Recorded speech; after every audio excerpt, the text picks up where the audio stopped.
acaba acontecendo meio que um autoconhecimento de cada um dos membros do casal ali, não é isso? Para que se diminua essa distância entre o que é dito e o que é falado. Porque eu acho que quando o relacionamento ele vai caminhando para esse lado, talvez exista um descompasso entre o que se fala e o que se ouve, né? E esse abismo vai afastando as pessoas.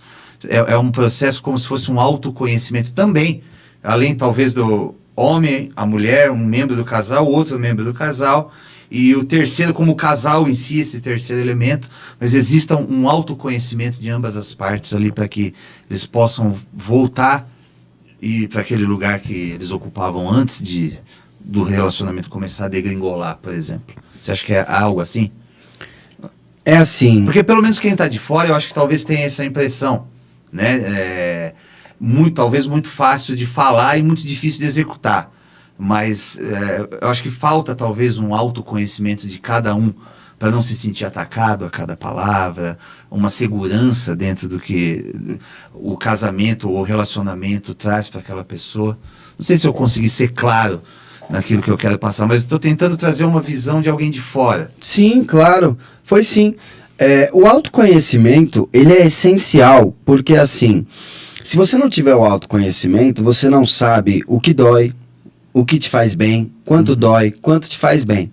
Então você fica só reagindo instintivamente. Exato. Aquilo que te afeta positiva ou negativamente. Então se a pessoa me ofende, por exemplo, quando você pega um relacionamento onde a pessoa é machista, isso é um grande problema. Um dos grandes problemas de um relacionamento é o machismo. Esse cara, muitas vezes, dependendo do nível de machismo dele, ele se afeta em comportamentos onde ele não se sente respeitado. Tá. Então, quando ele vai ali, de forma indireta, ele vê uma autonomia na mulher. O cara que é muito machista, ele vai ser controlador. Uhum. Ele quer que avise, ele quer saber que hora sai, que hora chega. É a tendência de todo machista. É porque ele enxerga a mulher de um lugar onde ele desqualifica ela na importância. Tá. O machismo é isso aí.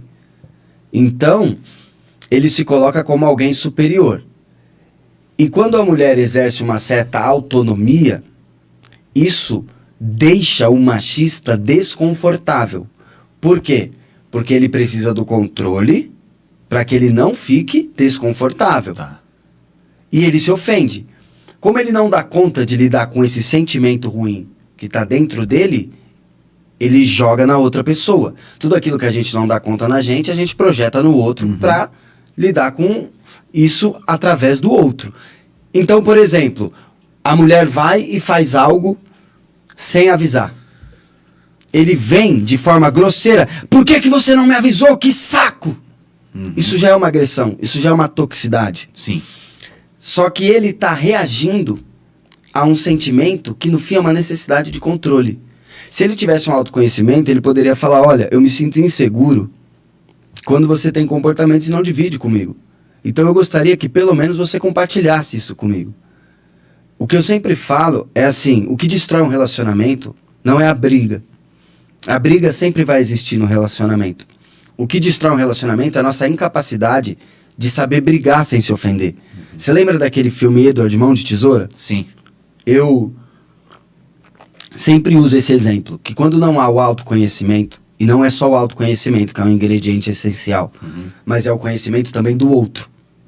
Eu preciso saber o que afeta o outro, positiva e negativamente. Quando não há esse conhecimento, é como se fossem dois Edwards, mãos de tesoura, tentando se amar, tentando se explicar, tentando gerar compreensão, mas cada movimentação de fala é uma movimentação que fere. Sim. E aí a gente termina porque a gente fala, a gente só se fere. Não, a gente termina, não foi porque a gente só se fere, foi porque a gente nunca conversou, foi porque a gente nunca esteve na mesma dimensão da vida, porque a gente nunca se conheceu e nunca conheceu o outro. O que faz o outro se sentir bem, o que faz a gente não se sentir bem e trazer essa instrução. Então isso eu vou dizer que é o chão de qualquer relação. Conhecer o meu mundo emocional e conhecer o mundo emocional do outro. Se não há o conhecimento disso, a relação já está extremamente empobrecida, enfraquecida, atrofiada e com um bem-estar bem baixo. Muitas relações acho que já começam assim. Já começam assim.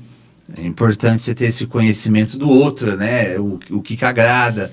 Até mesmo essa questão, às vezes para o próprio machista talvez se abrir e falar, olha, esse tipo de coisa me incomoda, para ele já é revelar uma fragilidade que ele não está a fim de expor aqui naquele momento da relação. Sabe qual que é o problema? É que a gente não questiona a nossa própria forma de ver.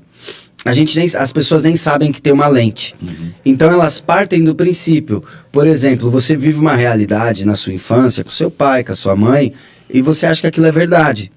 E todas as vezes no seu casamento que essa realidade não é, a realidade externa não é congruente com a realidade interna, ou seja, com o modelo padrão que você carrega, aquilo gera um incômodo, aquilo gera um pensamento de que algo não está certo, de que algo está fora do padrão. Tá. E aí você se irrita, e aí você fica incomodado. Só que como você não consegue fazer essa leitura, você começa a entrar numa movimentação de crítica, numa movimentação de questionamento, de briga, de olhar para o que está mal, de olhar para o que está ruim, de olhar para o que é negativo. E isso tudo vai causando um mal-estar, vai mudando a dinâmica da relação, vai tornando a dinâmica da relação uma relação com muitos pontos de pressão.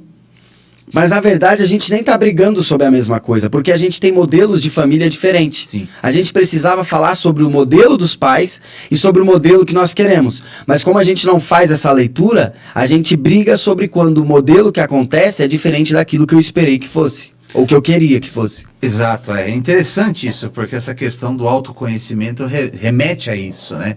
De você ter o conhecimento da onde você veio, você conhecer o teu parceiro também, da onde ele veio, e essa questão da adaptação, né? De um conhecer o outro, respeitar o outro, ter esse relacionamento onde as palavras podem ser colocadas. Isso aí, acho que esse é o caminho, né? Porque a gente fica...